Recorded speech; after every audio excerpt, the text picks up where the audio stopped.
Monsieur Bronner, vous entamez le sujet de ce soir. C'est avec ça que j'allais commencer aujourd'hui le chiot. Je vous remercie, Enaf Itzenaf. Je vous remercie pour votre commentaire si approprié qui va nous aider à rentrer dans le vif du sujet en rapport à la paracha, en rapport aux événements de la semaine Purim, en rapport avec ce que dit Monsieur Bronner, en rapport avec Poutine, en rapport avec le changement de la gastronomie québécoise. Ils ne veulent plus l'appeler Poutine, ils veulent l'appeler autre chose. Vous imaginez Appelez comment? Hein? Ils veulent Vous avez dit la Poutine, ils ne veulent plus l'appeler Poutine. Ouais, évidemment. C'est comme le gratin, on ne va plus l'appeler en tout cas. Je ne sais pas, chacun avec. Alors, comme quand c'était Corona, ils ne voulaient plus prendre le Corona non plus. La bière, exactement. La bière. Une perte sèche durant cette période. Ouais. Ah oui, psychologiquement, ça a consommer Moi, j'ai gardé Corona depuis 2019. Je les ai gardés, j'étais sûr que ça allait devenir un monument. Eh ben non. Il y a tout qui est revenu. Donc, voilà le Hachem. Elle est même plus Hametz, elle est imbuvable. Non, elle est Hametz. Bon. Il y avait une gematria entre coronavirus et Aman. Je ne me rappelle plus laquelle c'est. Il y avait des en voiture, en voilà, des gematriotes à toutes les sauces. Ouais. C'est fait pour ça. Voilà, non, il y a des vrais gematriotes et il y a tous, il y a des, voilà, en tout cas, alors à Botaï, en rapport, on va me dire quel rapport avec la paracha, Vaïdaber Hachem et Moshe les morts. Dieu parle à Moïse en disant, c'est en anglais. Qu'est-ce qu'il lui dit? Tzavet Aaron, Vetbanav les morts. Donc, il va donner l'ordre à Aaron sur le sacrifice qui s'appelle le Ola. Ola, c'est l'Holocauste. Ça veut dire? C'est-à-dire qu'un sacrifice qui va être brûlé entièrement, il n'est pas consommé. Et consumé, et non pas consommé entièrement sur le misbéach, sur l'autel sacré. Et il va donner des lois en rapport à cet autel sacré. Et regardez ce qui est écrit, ce fameux verset que vous connaissez. Ve'aesh ala misbéach tukadbo. Le feu sur l'autel va brûler. L'eau tirbée, elle ne doit pas être éteinte. Le feu ne doit pas être éteint. Je termine. Passouk prochain. Esh tamid tukad ala misbéach l'eau tirbée. Un feu quotidien sera sur l'autel, il ne devra pas être éteint. Donc deux versets qui se répètent. Vraiment, deux versets qui se suivent, là, qui se répètent par Rabat. Non, on a été. C'est la salle de la mariée. Qu'est-ce que tu veux plus de ça? C'est les écoutes, la haroussa, comme il dit. Baruch Rabat. Je vais me mettre mon face à la porte. Hein, oui? Je me face à la porte. Là, tu veux sortir le plus vite. Hein? Tu peux voir. Je veux voir les gens qui. Est-ce qu'on peut dédier Oui, bien sûr. On peut dédier le cours pour les Ilou Nishmat Amram Gabay Bar Rachel. C'est Nishmat Amram Gabay Bar Rachel. Rachel. Mercredi soir, c'est son anniversaire. Qui est-ce? C'est le père de mon père. Votre tronc. Oui. À la vache à la. Et c'est un monsieur qui prie à Ora. Quand je sais. Également, à la mémoire de Pinchas Malka Ben Rachel. S'il vous plaît. Pinchas Malka Ben Rachel. Et puis, cette semaine, c'est la semaine de ma mère. Je récite très cher dans la Vacham. Elle est décédée cette semaine. Shabbat, ça va venir. Donc, c'est quoi le nom? C'est Mesoda Bat-Tamar. Mesoda Bat-Tamar. Monsieur Moya, vous disiez quelque chose? Pourtant, le mois de Hadar, c'est En Davara. C'est la semaine prochaine, mon père, si Dieu veut. Oui. Et moi, c'est ma mère la semaine prochaine. Et moi, c'est ma mère la semaine prochaine, si Dieu veut. Alors, on fera les Nishmat. Mais c'est En Davara. On va leur faire une prière ensemble. Qu'est-ce qui se passe? Le mois d'Adar, c'est En Davara. Il n'y a rien de rat, de toute façon. Tout ce que Hachem fait, c'est pour. C'est ce qu'il fait, justement, on va rentrer dans cela. Alors, je disais comme ça. S'il vous plaît. Si tout le monde a votre WhatsApp, on peut vous envoyer ces demandes-là par WhatsApp, de façon à ce que vous n'ayez pas avec le groupe WhatsApp, parce que ils ont restreint. Oui, on a restreint sur le WhatsApp. On a mis juste les admins parce que sinon on va pas s'en sortir avec les 40. chacun avec les Shabbat Shalom, les Shavuot Tov et les Chodesh Tov. Non, mais faut dire que Après, ils quittent, non, mais même si tu dis, les gens, ils quittent le chat. Quand il est destiné à quelque chose, après, c'est dur à. Moi, personnellement, je reçois des dizaines et des dizaines. Vous pouvez m'envoyer par texte.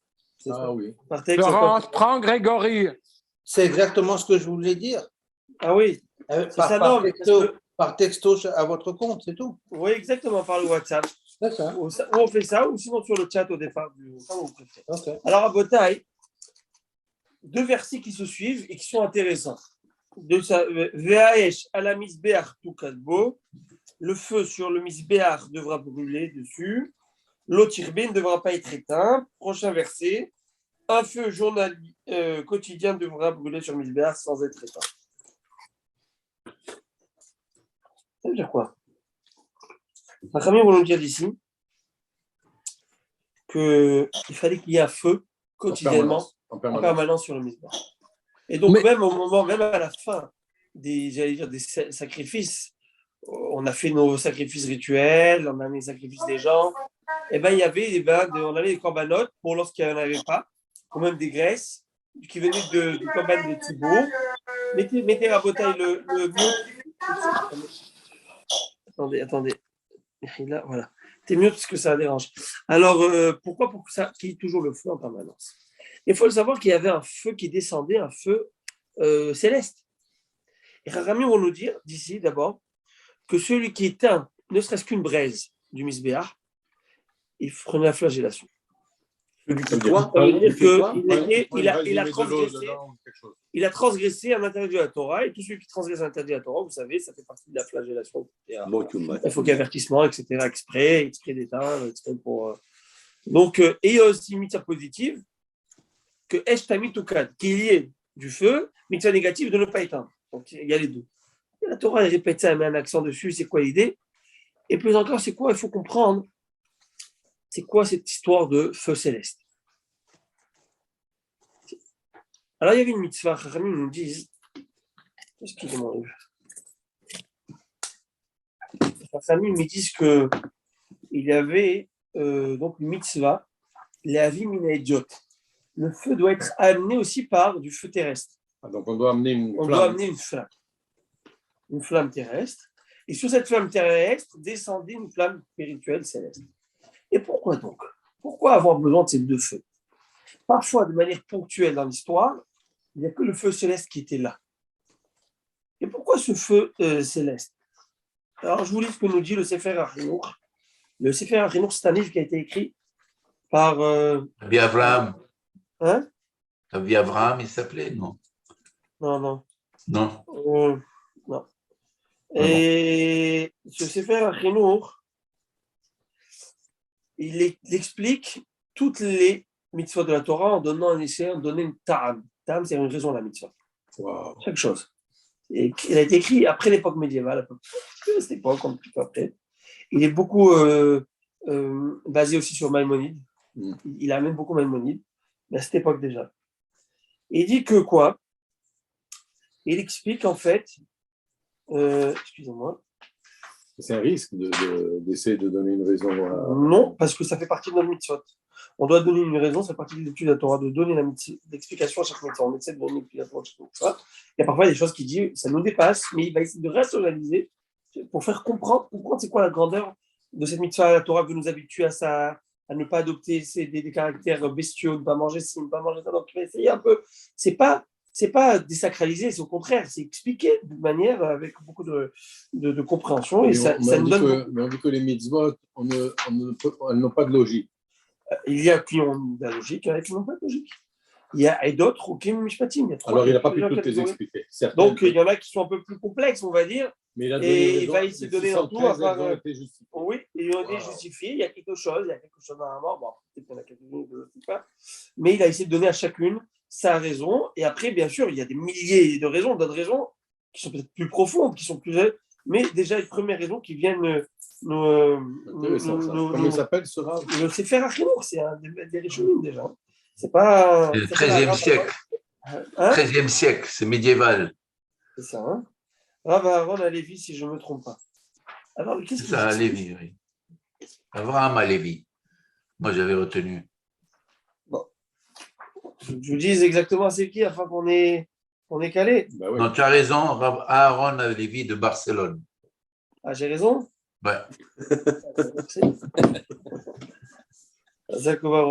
Auteur du Sefer Achinour. Un rabbin ne se trompe jamais. Non, moi je suis pas un rabbin, je suis un ravin. Alors on Vous n'êtes pas un avance. rabbin. Vous êtes- ah, Alors maintenant il faut comprendre la suite de la chose. Alors il dit comme ça. Il dit pourquoi, il explique le Sefer Achinour. Quelle est la raison, je vous lis, pourquoi il fallait allumer un feu s'il y avait déjà un feu céleste qui descend? On n'a pas qu'il y a un miracle flagrant. Mais ça, on sait. Je sais pas, j'ai pas inventé, j'ai répété. Rabbi Maurice nous dit chez Darko, chez la Kadosh Baruch Hu, la Stianissim chez aussi. L'habitude d'Akadosh Baruch Hu, c'est de masquer les miracles qu'il fait pour essayer de tout mettre un petit peu dans le cadre naturel des choses. Et de la même manière, bien qu'il y ait un feu céleste qui descend, on a une mitzvah d'allumer du feu terrestre. Mais parfois, il y a des moments ponctuels où le miracle était là pour nous marquer les esprits et pour donner, pour laisser tel quel, dans le sens où on retrouve vraiment la providence et l'ashgacha divine brute, sans masquer. Il y a des moments clés dans l'histoire. Par exemple, l'inauguration du Beth Amikdash. Il y a écrit dans le livre de Divrei Hayamim, c'est un des derniers livres de la Bible, il y a écrit Ve'aesh yarda me'ashamaim vatochal haolav hazvachim. Dès que le roi Salomon a inauguré les Mizbeach, le feu est descendu. Tu vois ça, là, tu ne peux pas rester indifférent. Et déjà, c'est contre la logique et contre la nature, puisque la flamme va toujours du bas vers le haut. Et là, c'est tout à fait c'est normal, c'est quelque chose qui est. Le feu qui descend du ciel est en fait un agrément de Dieu, c'est-à-dire Exactement. C'est Dieu qui agrée.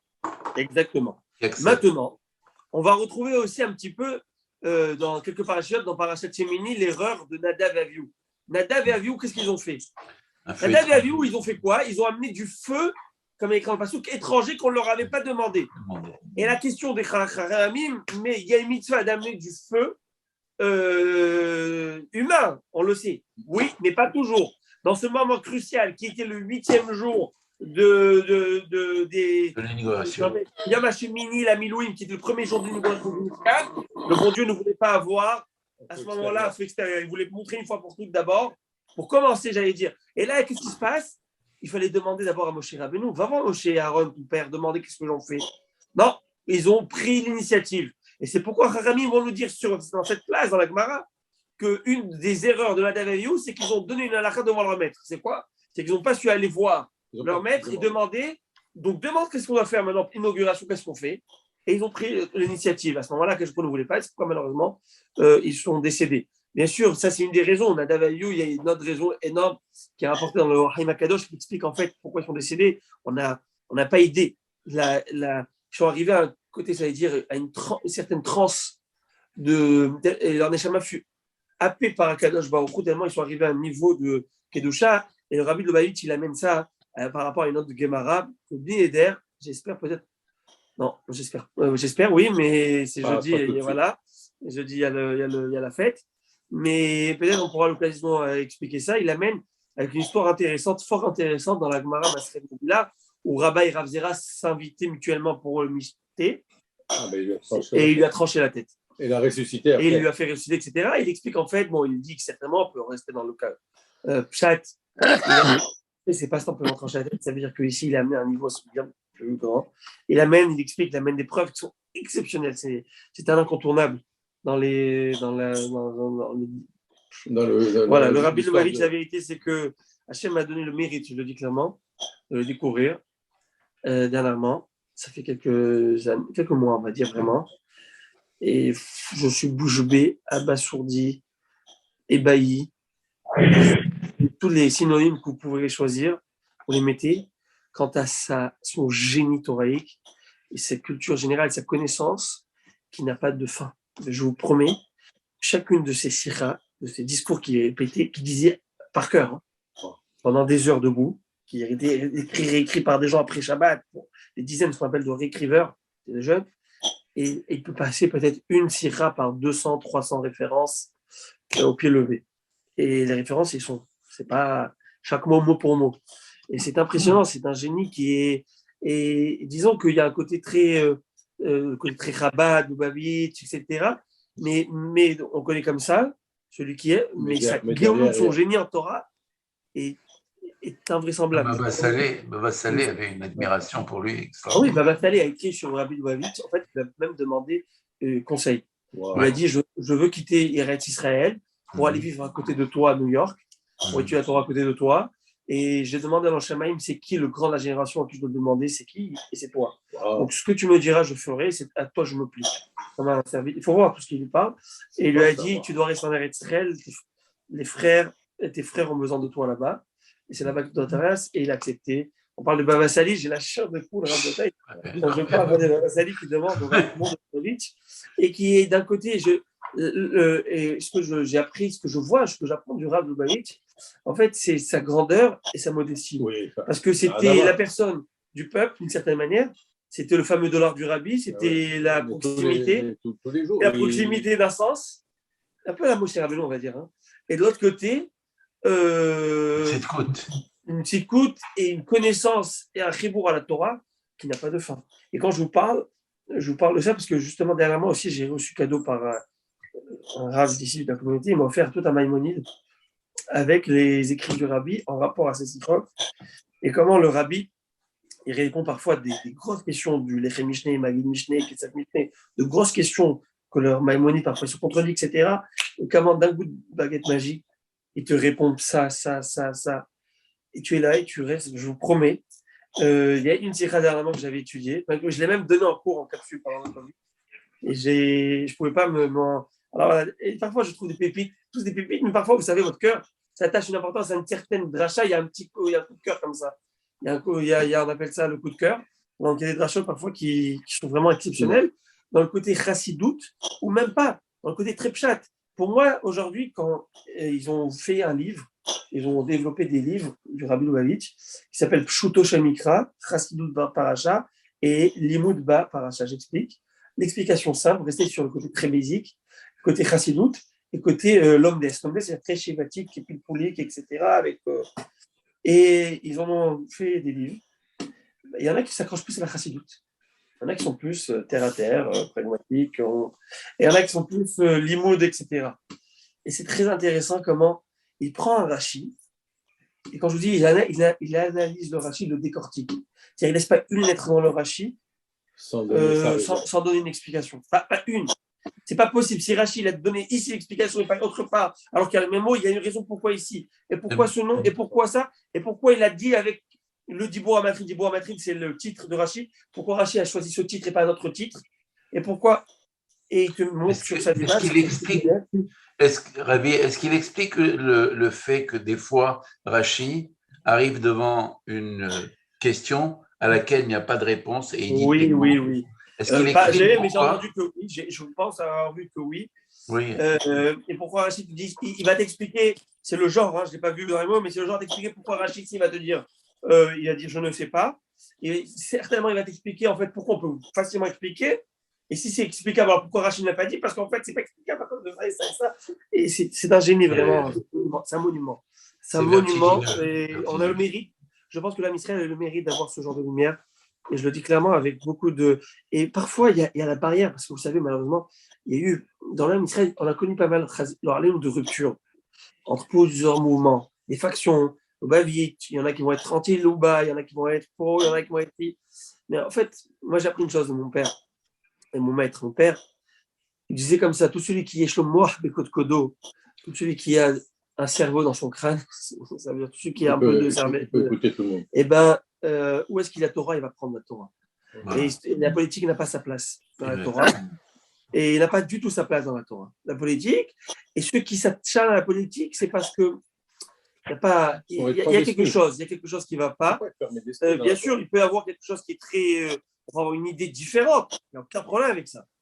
Mais va connaître la Torah de l'autre, va découvrir la Torah de l'autre, et au contraire, va t'enrichir. En général, les séfarades, surtout marocains, on n'a jamais fermé... Oui, parce que bon, les séfaradines, c'est des... Les séfaradines, ils ont toujours été ouverts d'esprit, parfois trop ouverts d'esprit. Donc, il faut trouver le beau milieu.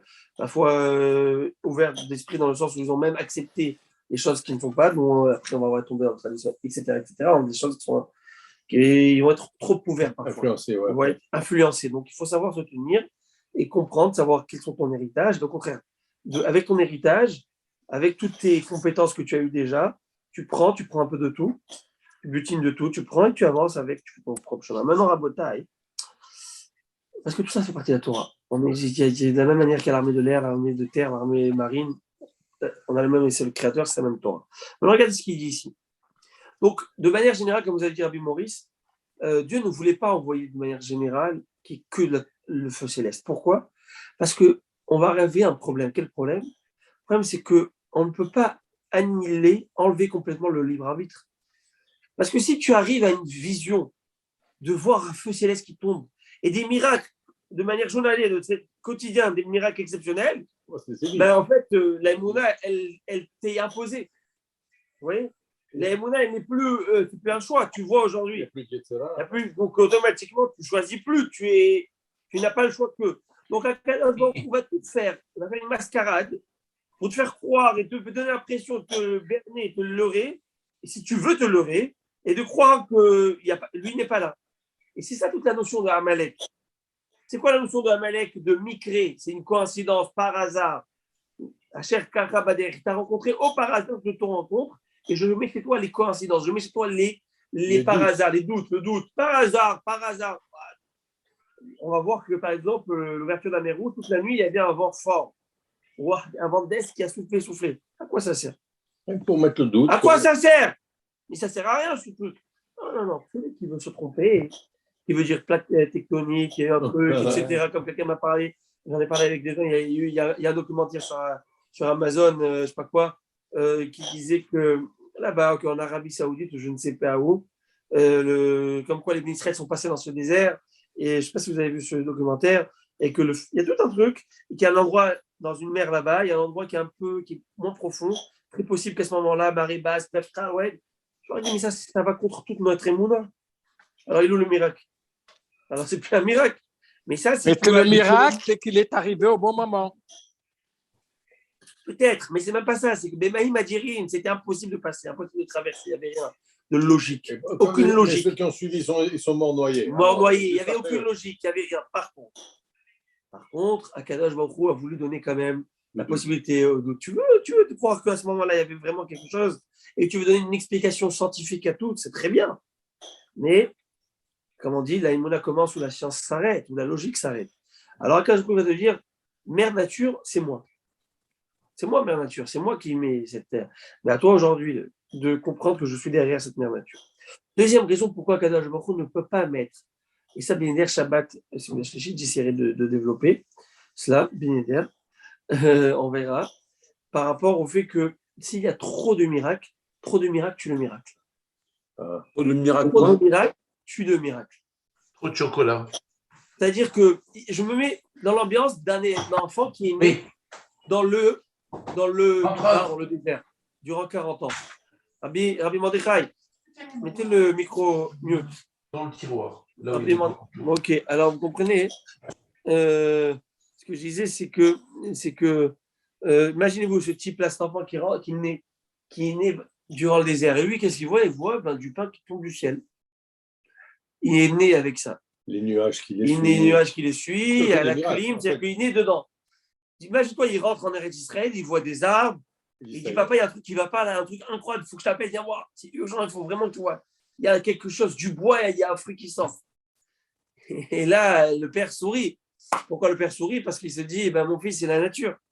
Mais quelqu'un qui est né dans cette nature, dans la nature où tout est surnaturel, alors c'est plus surnaturel. Et si c'est plus surnaturel, tu t'habitues, tu es baisé. Et aujourd'hui, tu ne donnes plus l'importance. Donc, Akadosh Baruch Hu va mettre des moments où il va donner une rupture à la nature pour te faire comprendre, allô, c'est moi, un clin d'œil. Les Chachamim, ils amènent un machal. Nos sages, ils amènent une parabole.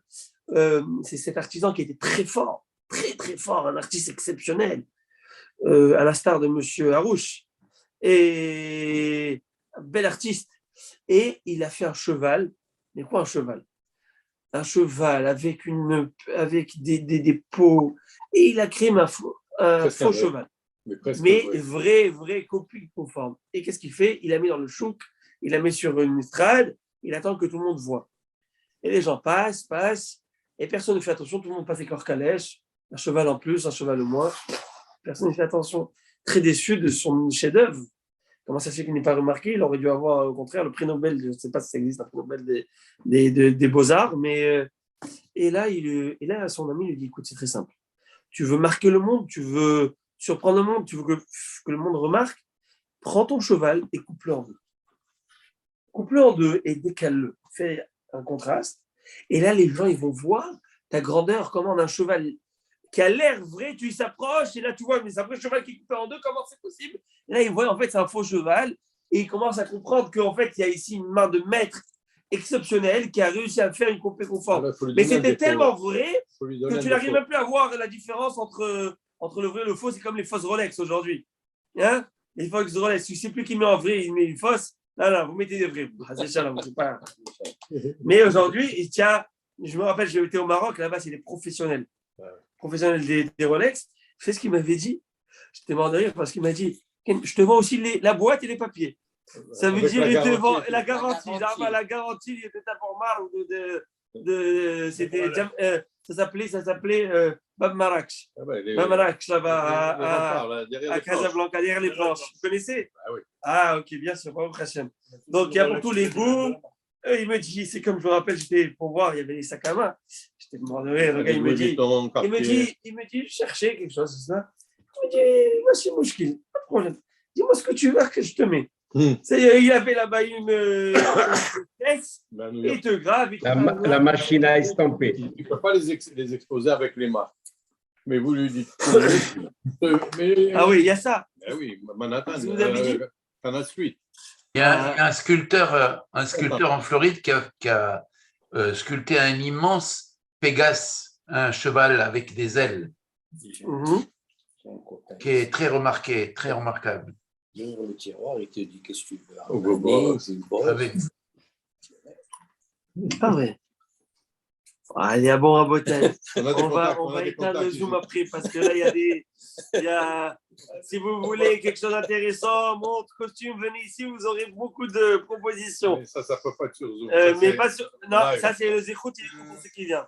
OK, justement. On va même donner les numéros gagnants de 649. Alors, maintenant, et c'est ça, et là, je termine avec ça, parce que je vais reprendre avec Mara, mais c'est ça un peu tout le travail de Mordechai et Esther. C'est quoi Megillat Esther? Ce fameux Megillat Esther, on l'a dit de manière un peu détournée, Mégalé Esther. C'est quoi Mégalé? C'est dévoiler ce qui est caché. Le travail de Esther à Malka, c'est de faire quoi? De mettre, et de Mordechai, c'est de mettre ce qui a l'apparence anodin, qui est banal, une belle femme, un roi tombe sous le charme de cette femme.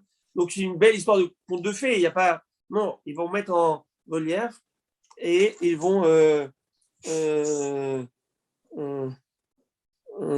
etc.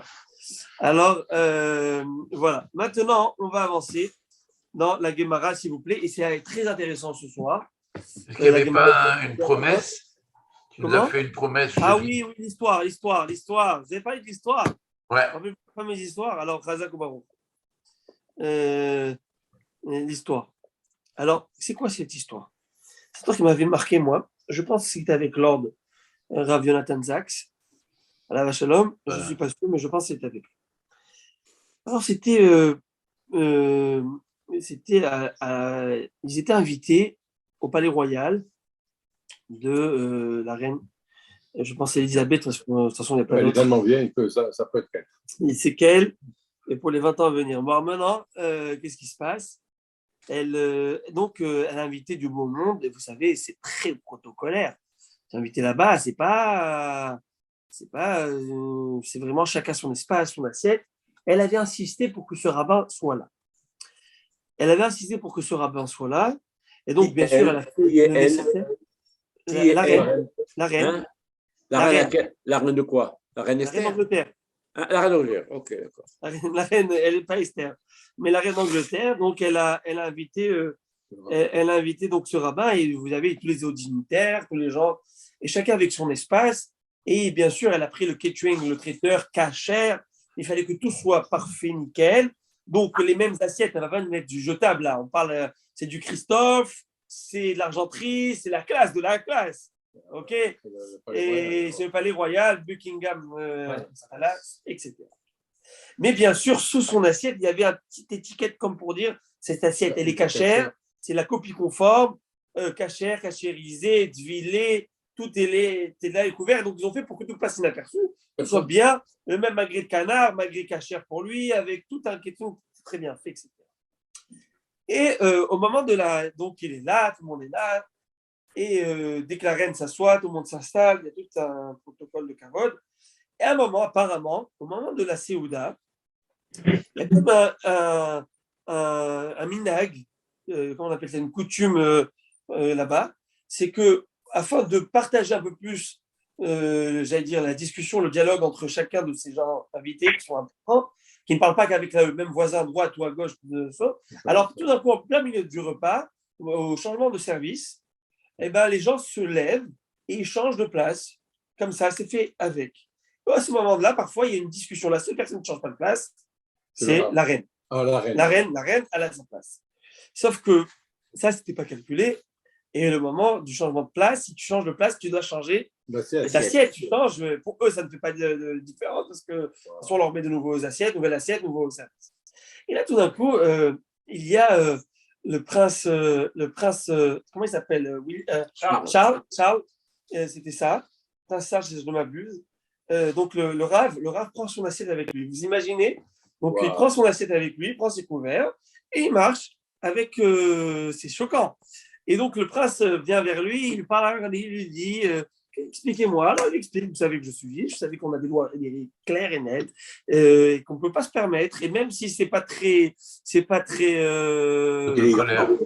protocolaire, mais je tiens à cela et je ne. Etc. Donc, comme il parlait, il y avait la conversation avec le prince. Alors, il y avait un juif là-bas, des dignitaires juifs qui étaient un peu largués complètement. Il voit parler, alors il avait un petit peu. J'ai pas de la jalousie, mais quoi. Et puis, alors là, il vient vers le prince, il lui parle. Alors, et là, il dit vous savez que moi aussi, je suis juif. Et là, il lui dit où est votre assiette? Et là, l'histoire s'arrête là. Où est votre assiette? Où est votre assiette? Cette histoire m'a beaucoup, moi, pas troublé, mais m'a beaucoup accompagné. Cette histoire m'a accompagné. C'est le Haïka de Hachem quand il a parlé à Adam. Exactement, Chazak. Ça veut dire quoi? Où en es-tu? C'est le prince Charles qui lui a dit. Oui, c'est pas le rabbin. Le rabbin ne mettrait pas mal à l'aise. Oui, le prince Charles qui a dit aux Juifs. Extraordinaire.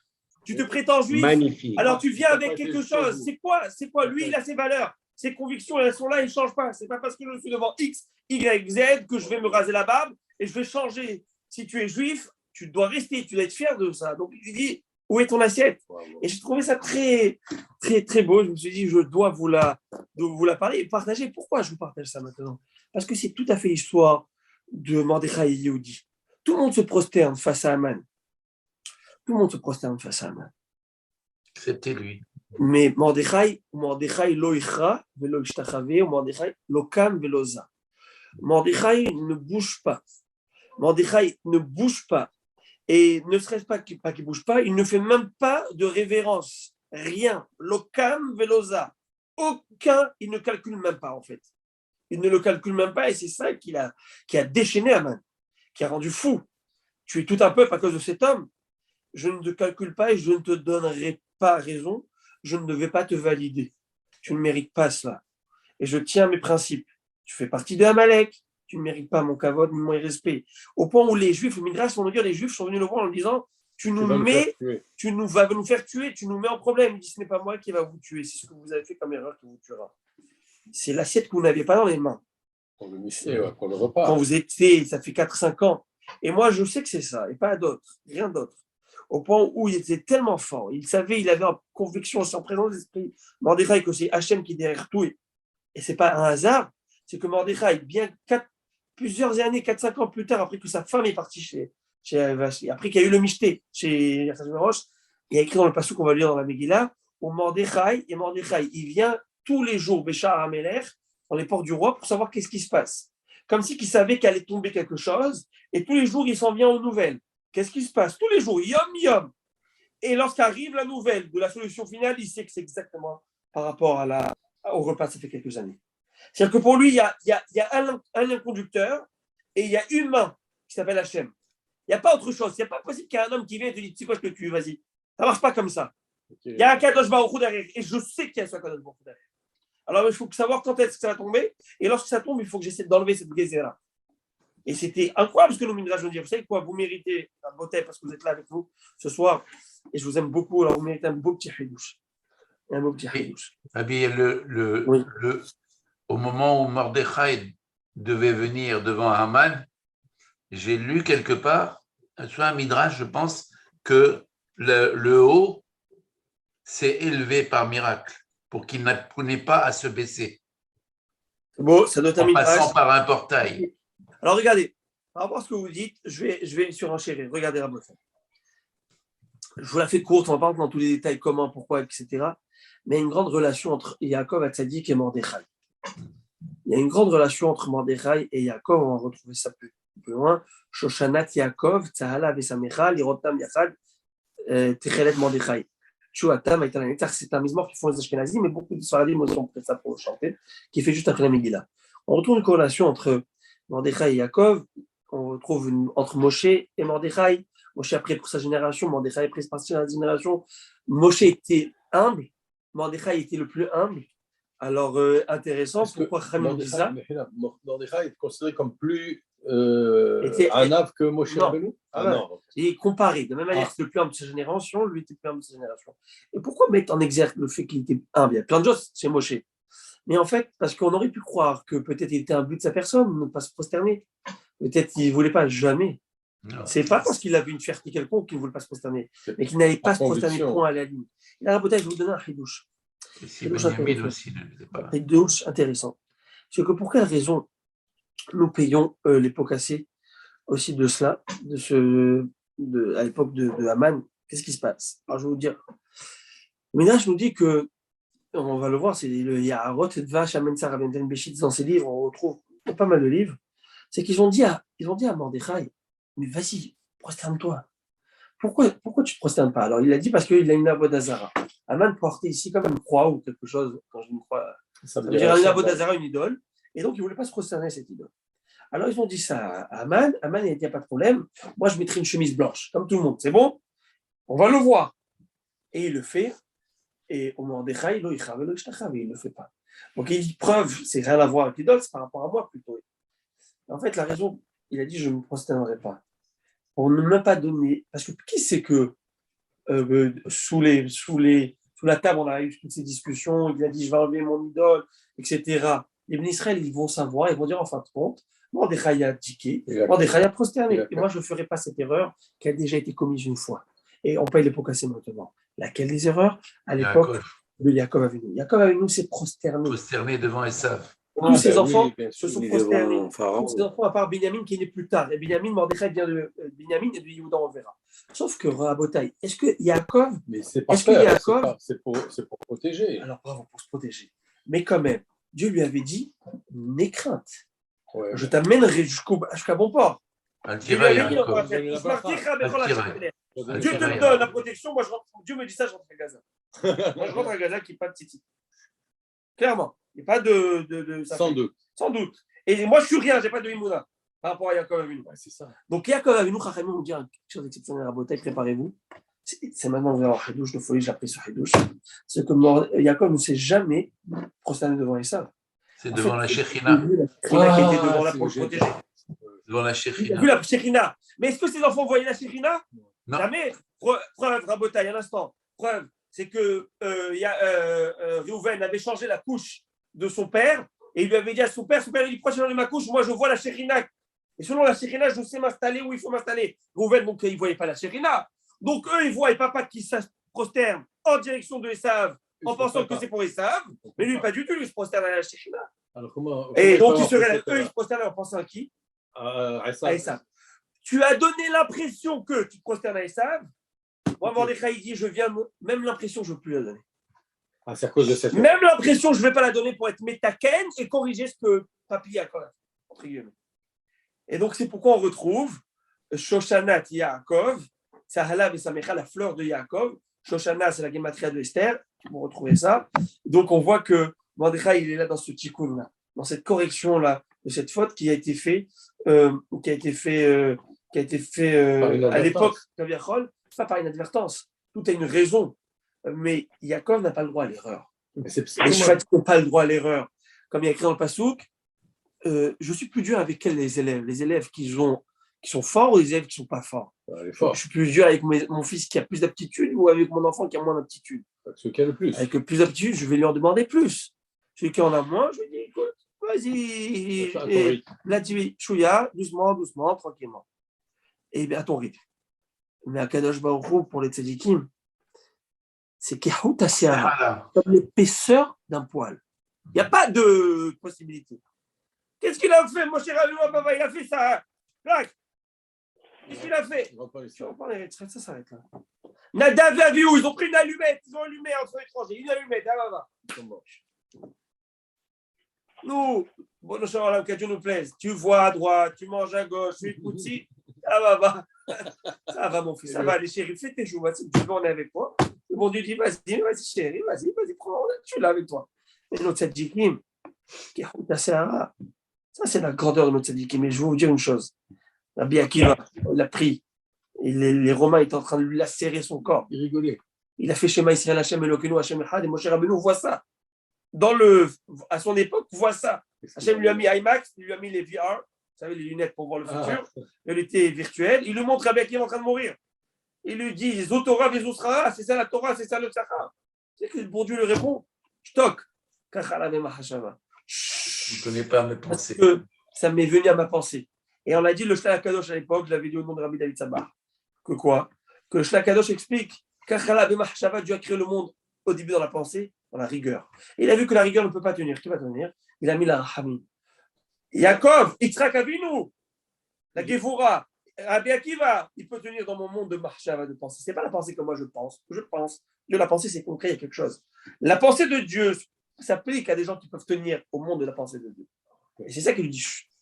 Regarde, parce que lui, il peut tenir dans la pensée de la Mahshava de Akadosh Baruch Hu. C'est ça qui est incroyable. Maintenant, à côté là, vous allez aimer ce qu'on va faire ce soir. Alors, Yaakov, il s'est prosterné. Lui, il a fait la vera. Oui, mais par rapport au fait qu'eux, ils ont mal compris. Non, mais lui, il savait très bien qu'est-ce qui se passait. Qu'il allait les induire en erreur. Peut-être. Mais lui, il était tellement ranav. Peut-être, je peux dire quelqu'un dit si moi, je vois la Shekinah, certainement mes enfants vont le voir. Certainement, les enfants vont le voir. C'est comme une fois, Rabbi Yehuda Assad, vous connaissez. Pourquoi? Je vais vous dire. Alors, écoutez Rabbi Maurice. Allez. Écoutez Rabbi Maurice.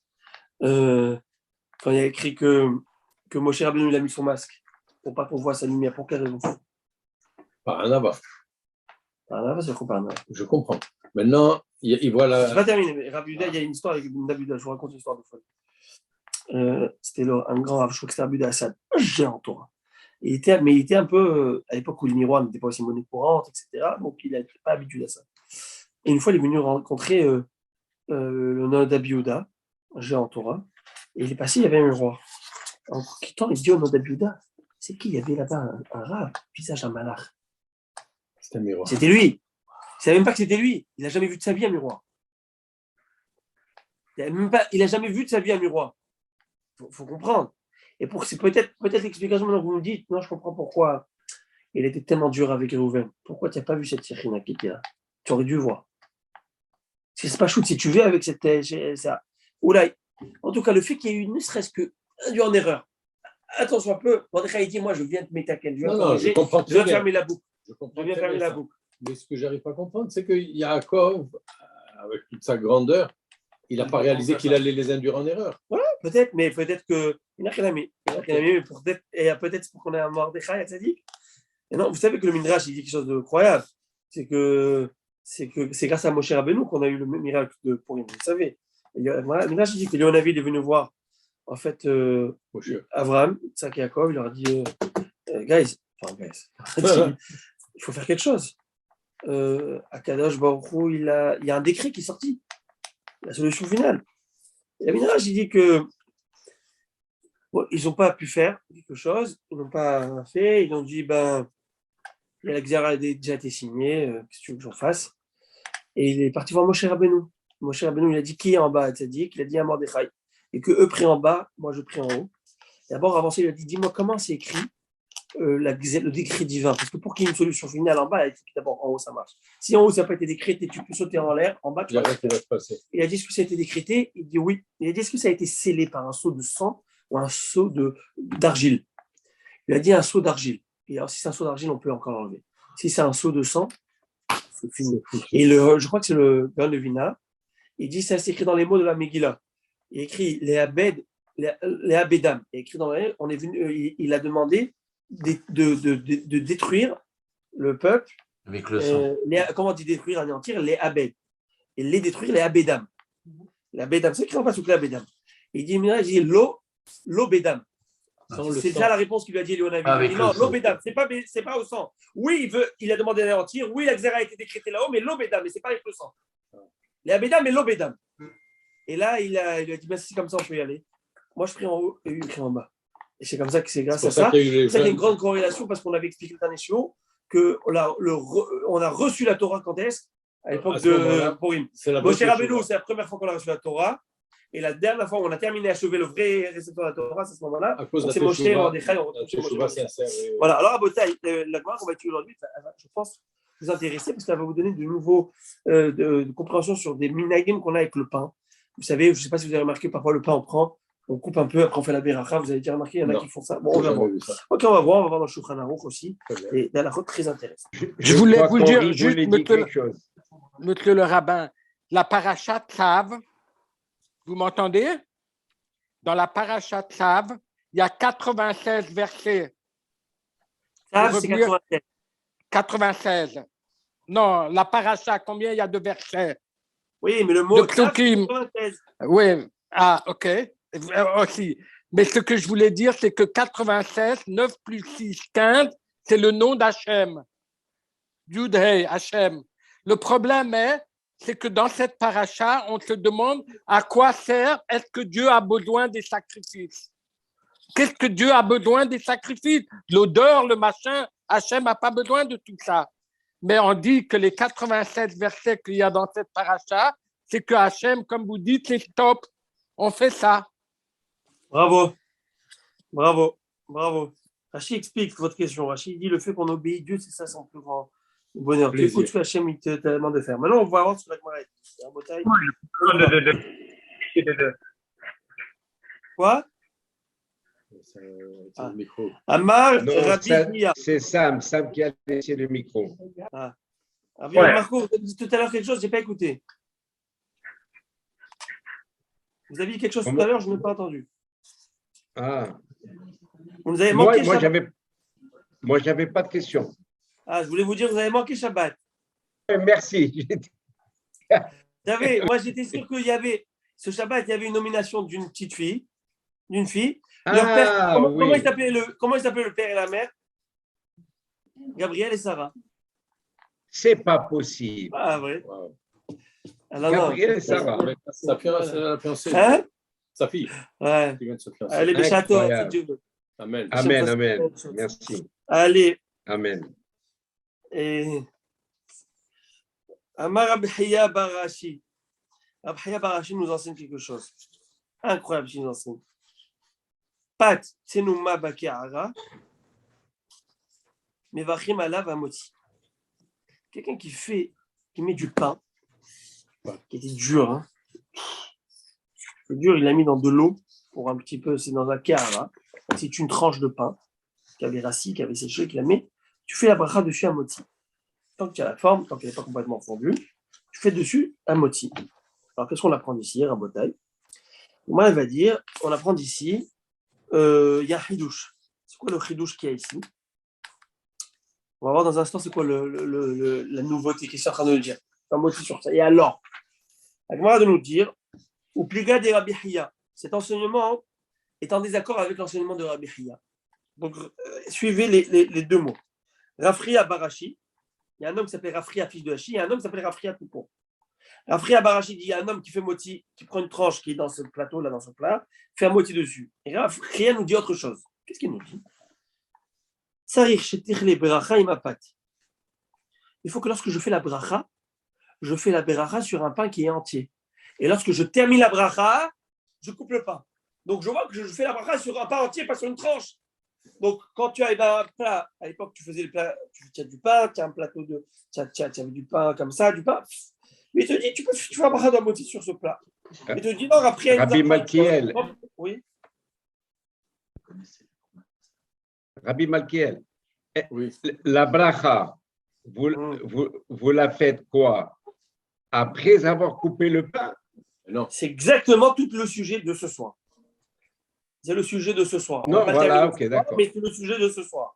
Il y a plusieurs avis. Maintenant, nous, comment on fait? On fait la halakha terminée, comme on connaît. Là, vous venez à la fin et vous me dites, allez. Mais là, on commence. Je veux voir la fin du film. On veut voir. C'est comme si à la fin du film te donne qui est mort déjà et qui est vivant. J'ai plus besoin d'aller voir le film. Il dit le livre à l'envers. Exactement. Alors maintenant, on refait.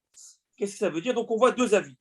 Un premier avis nous dit que quoi? Qu'il faut prononcer la bracha sur un grand pain et non pas sur un pain émietté, une tranche. C'est pas kavod pour le pain, pas kavod pour la bracha. Tu fais une bracha sur Hachem, quelque chose qui est shalem, qui est entier.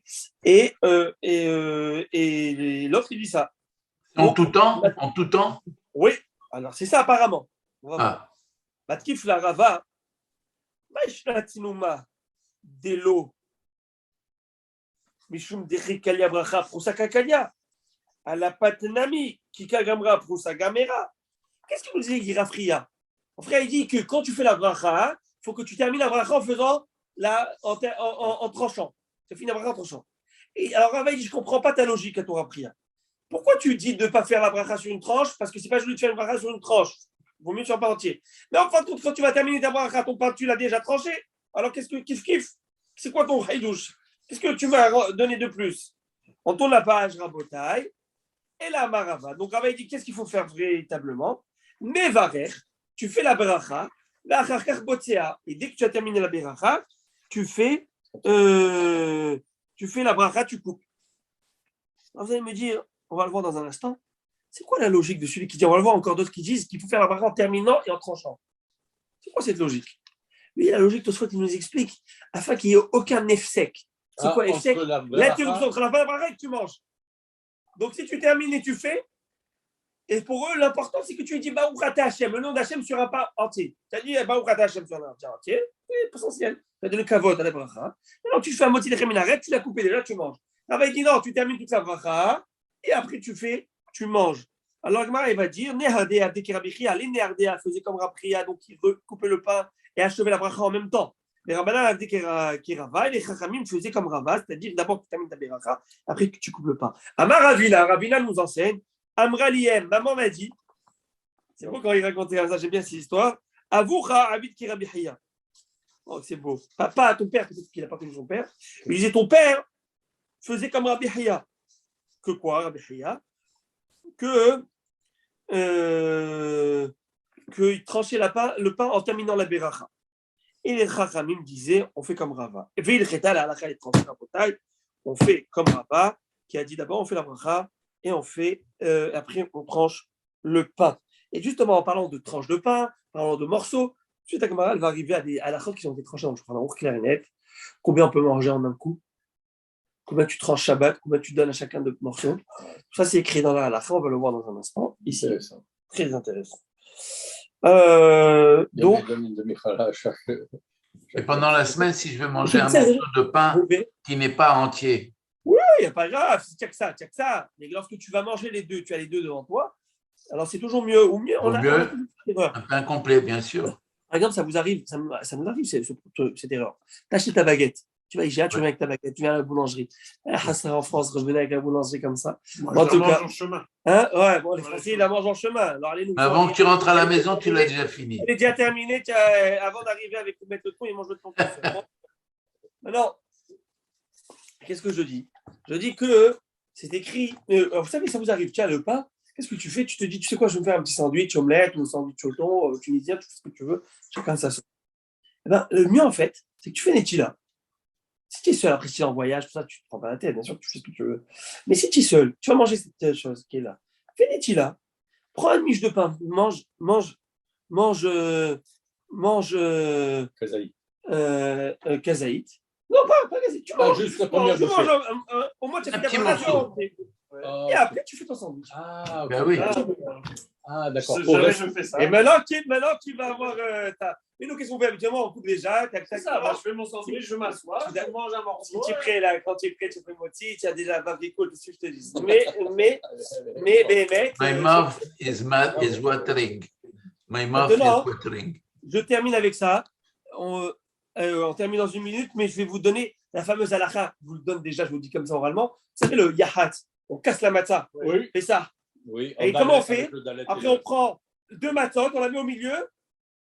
On fait un moti de haminaret. On lâche la du bas et on garde la moitié. Ça vient d'ici, on va voir la halakha. Parce qu'on fait la bracha sur des pains entiers. Donc, tu fais la bracha sur des pains entiers. Tu enlèves cela du bain. Tu fais alachilat matzah. Et tu manges la moitié. On va voir, on va prendre tout ça à la fin de la chaîne. Donc, vous voyez comment on arrive à la halakha tranchée. Rabotaï, je vous souhaite un Purim Sameach, un tzom calme, un tzom facile, quelqu'un qui se sent mal, qui est malade, qui ne jeûne pas. D'accord? Je vous dis, quelqu'un qui est âgé, qui est fatigué, qui a des maux de tête, et qui ne se sent pas bien, et qui n'est pas à l'aise, ou qui ne jeûne pas. Quelqu'un qui se sent bien, qui jeûne. Bien sûr qu'il jeûne. Quelqu'un qui ne se sent pas bien, qui ne jeûne pas. D'accord? Et s'il y a des mamans ou des gens qui ne se sentent pas bien, ou des mamans qui viennent d'accoucher, ou qui allaitent, etc., et qui ont besoin d'énergie, ce jeûne, c'est un jeûne qui est plus light, qui est plus soft. S'ils ont mal à la tête, bon, c'est à cause de leur mari qui sort de la maison. Et si c'est qu'ils aillent prendre de l'air, mais sinon, qui jeûnent, et c'est tout. Autre chose, n'oubliez pas qu'il faut donner Zecheram Hatzit Shekel, c'est 10 grammes, c'est environ $10. J'ai vu aujourd'hui le kilo d'argent, il est à peu près $1053. Donc le gramme, c'est. Voilà, vous faites le compte. Hajbon divisé par 1000 fois 10. Et voilà, $10 environ. C'est ça. Et voilà. C'est même moins qu'une goutte d'essence aujourd'hui. Compris que c'est l'essence. Et donc voilà. Et puis après, il y a Matanot et Yonim m'a donné le jour de Purim. Mishloach Manot, donnez au moins à une personne que vous connaissez deux mets comestibles. Tu ne te prends pas la tête si tu n'as pas envie de te prendre la tête. Et c'est mieux de donner selon tes moyens. Si tu as les moyens, de donner une sucette et un petit jus, c'est pas joli. Donc tu donnes quelque chose qui est un peu mieux si tu peux. Et tu le donnes au minimum à un. On a l'habitude de développer ou donner au maximum à tes amis, et surtout ceux qui ne sont pas tes amis, tu leur donnes aussi. Parce qu'au moins tu vas développer l'affection. Parce que le point de Mishloach Manot, c'est de développer l'affection au sein du Ham Israël. Il y a 2 raisons. Un, pour donner des moyens à ceux qui n'ont pas les moyens d'avoir un repas et qui ont honte de demander Matanot et Yonim. Donc vous imaginez, moi, c'est ça que j'avais dit. Vous savez, il y a la campagne au Coupat Bet Yosef. M. Léon Buton, il fait une campagne. On m'avait demandé de parler l'année dernière. Fais la vidéo. Ça. Alors, j'avais dit comme ça. J'ai dit les Chachamim, ils ont mis une mitzvah supplémentaire pour Rim qui s'appelle Mishloach Manot. Pourquoi? Pour donner aux pauvres qui ont honte de demander l'aumône à qui on donne le Matanot et Yonim, qu'on leur donne à eux la possibilité de manger un repas dans la décence sans les gêner. Donc, imaginez toute une mitzvah qui a été faite pour ça. Deuxième chose, c'est pour développer l'amour au sein du Ham Israël. Aman Aracha a dit c'est un peuple qui est divisé et dispersé, mais on s'aime et on s'apprécie. Et il va y avoir une grande différence et halakhique concrète. Est-ce que j'ai le droit, par exemple, d'offrir un télim ou un livre à mon cher ami? Je veux lui offrir. Si c'est pour développer l'amour, voilà, je vais offrir quelque chose, c'est magnifique. Mais si c'est pour manger, ça ne se mange pas le télim. Juste le thé, ça se boit. Mais le télim, ça ne se mange pas. Comment on fait? Eh ben, on le fait comment? On ne peut pas le faire. La halakha, je vous donne une petite histoire. Le Rav Shlomo Alevi le Kabetz, qui a écrit les Chadodi, voilà. Ouais. Alors c'est le Shlomo Alevi, c'est Rav Shlomo Alevi le Kabetz. Il a écrit un commentaire sur le livre de Megillat Esther, qui s'appelle Manot Alevi. Et il n'a pas les moyens de quoi offrir à son beau-père Mishloach Manot, soit sa belle-mère. Et qu'est-ce qu'il a fait? L'homme donne à l'homme et la femme à la femme. Et qu'est-ce qu'il a fait? Il a offert ce livre. Il a dit, je donne Mishloach Manot. Et ça a ouvert toute cette question-là, savoir si on peut faire Mishloach Manot. Je sais pas moi, quelqu'un il aime les cigarettes, quelqu'un il aime les bons cigares. Est-ce que je peux lui donner un Mishloach Manot avec quelques bons cigares cubains? Eh bien, si on va selon l'idée de l'affection, oui. Mais si on va selon l'idée de nourrir, de manger, non. Et donc, toi, que la halakha demande aujourd'hui de donner quelque chose qui est comestible. Voilà la bataille. Je vous souhaite. Ne vous saoulez pas. Ne vous saoulez pas non plus. Vous nous saoulez. Faut reconnaître être saoul ce soir-là. Ouais. Ben justement, Binéder, en fait, j'expliquerai. Bon, celui qui est à la Séouda, on parlera de tout ça. Alors, j'espère vous voir à la Séouda, si Dieu veut. Vous êtes avec nous, parmi nous, non? Allez, David, oui, monsieur Papagoua, oui. Le cours aura lieu lundi prochain, alors. L'Inéder, ça dépend des effets de l'alcool. Ouais. Cool. Allez, Kaltou, va, je vous embrasse.